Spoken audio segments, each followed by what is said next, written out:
నేను మొన్న ఏదో చెప్పాలనుకున్నాను పిల్లల గురించి. ఇప్పుడు కాలేజీలన్నీ ఆట స్థలాలు లేవు, కాలేజీలన్నీ ఆట స్థలాలు లేవు, అన్నీ కూడా అంతస్తులు కలిగిన బిల్డింగుల్లో మరి కోళ్ళు ఇప్పుడు ఫారం కోళ్ళని ఉత్పత్తి చేసినట్లుగా జ్ఞానవంతులు విడుదల చేసేస్తున్నారు. అవునా?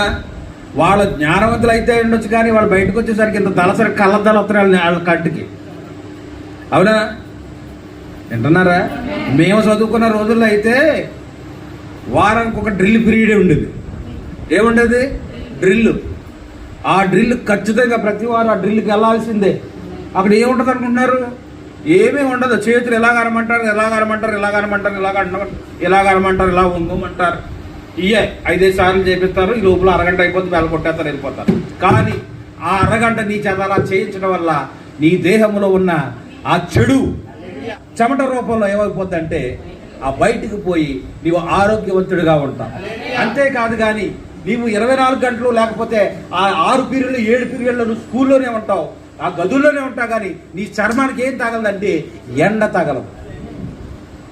ఏంటన్నారా? ఎండ తగలకపోవడం వల్ల ఏమవుతుందంటే పిల్లలకి చూడండి, వాళ్ళ ముఖాలు శోభాలులాగా అక్కడక్కడ మరి తెల్ల మచ్చలు వస్తూ ఉంటాయి.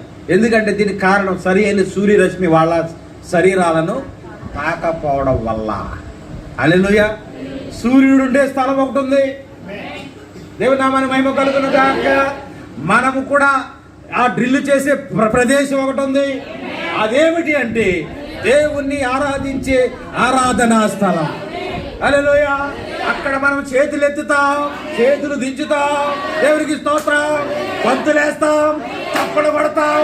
ఇదే డ్రిల్లు. ఇలా డ్రిల్ చేసే సమయంలో మన నీతి సూర్యుడు తన యొక్క రక్షణ కాంతిని మన మీద ఉదయింపచేసి మనల్ని ఆరోగ్యవంతులుగా, నీతి సూర్యుడు నీపై ఉదయించును, అతని రెక్కలు నీకు ఆరోగ్యము దయచు.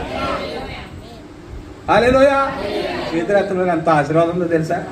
అయ్య బాబా, ఎంత బాధపడిపోతామో. చెయ్యి లాగేస్తుందండి. నువ్వు లాగేసినప్పుడే ఎత్తు.